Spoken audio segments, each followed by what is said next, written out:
Hi everyone, my name is Maria Kelly and I'm the Curatorial Assistant for Photography at the High Museum of Art, and I'm doing this week's Ask Me Anything. So let's get started. Underexposed came together for a variety of reasons. It was originally planned to open to coincide with the 100th anniversary of the 19th Amendment. That was the amendment that granted most women the right to vote, but that unfortunately happened last year. And COVID pushed our timeline back. So it's open this year now during the 101st anniversary instead. It was also just a wonderful opportunity to go through our collection and see what's there.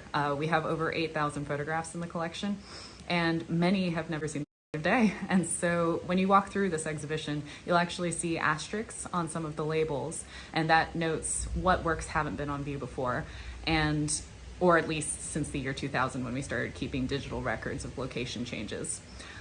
It was also just a good opportunity to, find artists and works that haven't gotten due recognition and, see what stories are told. What does the history of photography look like in our collection through the voices and lenses of women?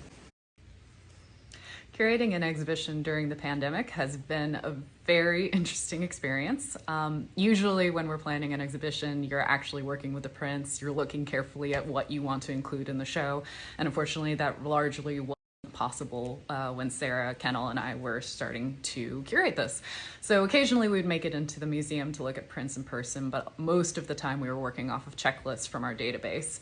And the checklists, they're very helpful, but images maybe weren't all the same size, they were kind of rough resolution, so it was an odd and surprising treat to actually see the works in person in the show.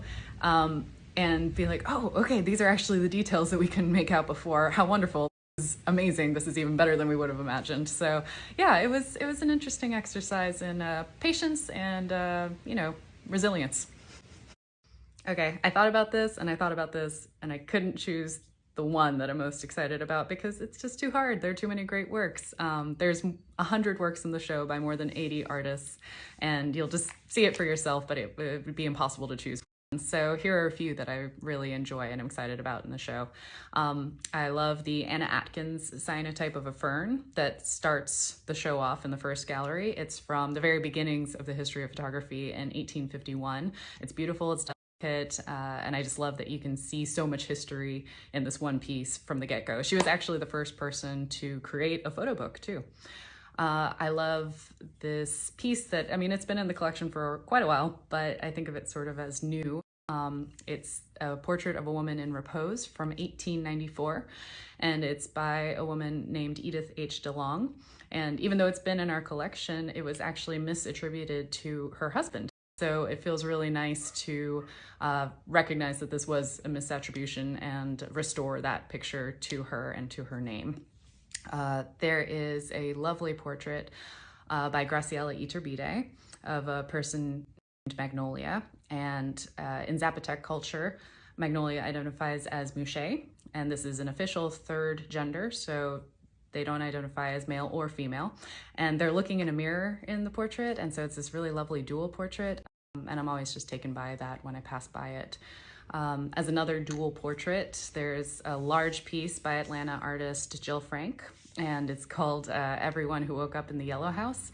And it's after a house party in Athens, Georgia, and this portrait of a young girl who's sort of in the midst of turmoil of emotions. One side you can tell she's been crying, and the other side she just sort of seems really concerned, occupied. But it's a large piece, it's halfway hanging from the ceiling, halfway supported from below, and you'll see it in the middle of the gallery, and it's really great to be able to walk around and sort of experience these emotions changing by circling around it. And then there's a really great piece by Carrie Mae Weems, where she is standing looking at the camera, and there's a painter who's in the corner sort of with his head up on the wall facing away from her, and you can see it's sort of her changing the narrative of being, the artist's muse. She's taking control of that scene and he's sort of facing away, and it's not a very well-known work by her, so it's nice to have that included as well. But yeah, those are just a few. Come see it for yourself. And I'm so glad you asked. Yes, next Thursday, May 13th at 6 p.m. on Zoom, I will be moderating a panel with artists Megan Riepenhoff, Myra Green, and Joni Sternbach.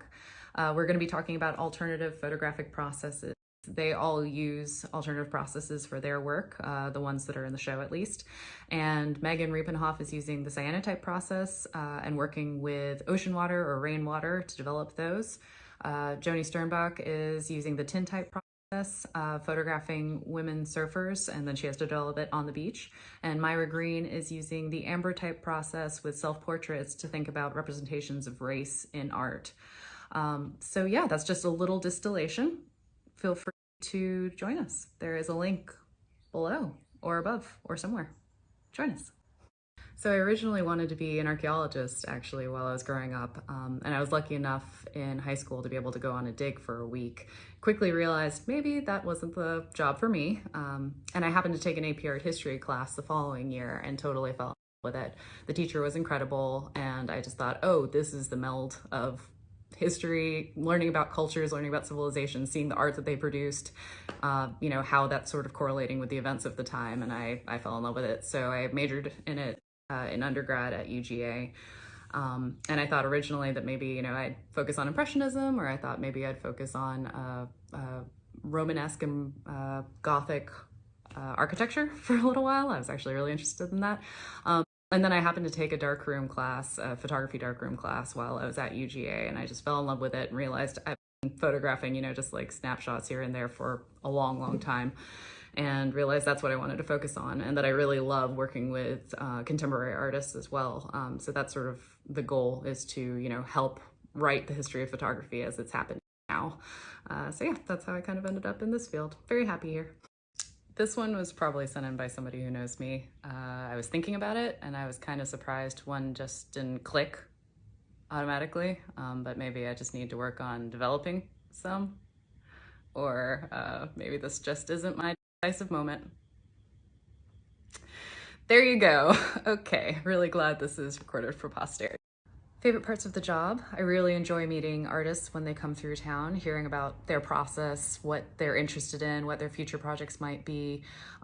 Just talking with, you know, artists working today is so great and insightful.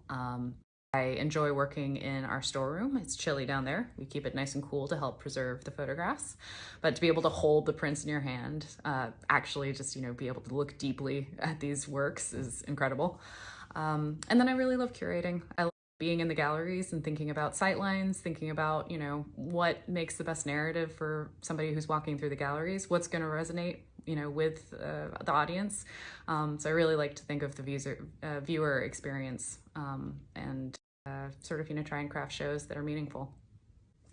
There's no single way or right path to, you know, be a successful photographer and, you know, be shown in museums. So I think, you know, people get there in a multitude of ways, which is nice. For advice, I think I would just say show your work a lot. Talk with others about your work. I think the more comfortable you are in getting feedback and getting critique and being able to explain what you're doing and why you're doing it, that's the most important part. So, you know, there are critique groups that meet. Atlanta Photography Group here in Atlanta does one, I think, yeah, fairly regularly. And then like Atlanta Celebrates Photography does a portfolio review each year. So those are really great opportunities to just get feedback on work. And beyond, you know, formal opportunities like that, just making meetings, talking with friends. Oh, I would also say practice writing an artist statement. Like, it's not an easy thing to do, but, you know, practice just writing a couple of paragraphs, explaining, you know, who you are and why you're doing this and what the impulse behind your body of work is. And I think that is really great to be able to communicate that clearly to others then, once you've sort of communicated clearly to yourself. Now that Underexposed is up on the walls, we're focusing on Picturing the South, which will open this November.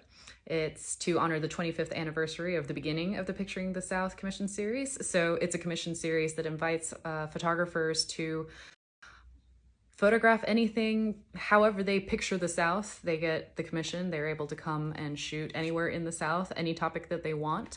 And so we've had 16 commissions over the years, 13 between 1996 and 2019, and the 3 that are new and being worked on currently by An Millet, Jim Goldberg, and Sheila Prebright.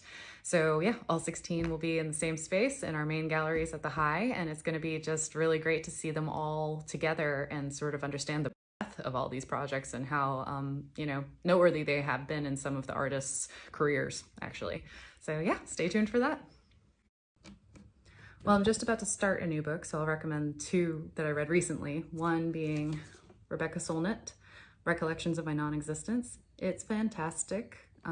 If you've ever read any of her writing before, you know she is a wonderful writer, so eloquent. This has art in it. It has real hard takes on life and the issues that women deal with, but also that everyone in society deals with. I think it should be a reading for everyone. Go check it out. Otherwise, I recently read Interior Chinatown. It's a fiction book, and it's not like anything I've ever read before. It's written almost in the form of a television script a lot of the time, and all about stereotypes and, you know, the roles that we are assigned or choose to play. So yeah, also a great book. Well, everyone, thanks so much for all of your questions. It's been a lot of fun to answer them, and I hope it's been interesting for you as well. Please come to the High sometime soon to see Underexposed and all of the other great exhibitions we have on view, and I hope you'll talk next Thursday as well. Thanks again, and see you around.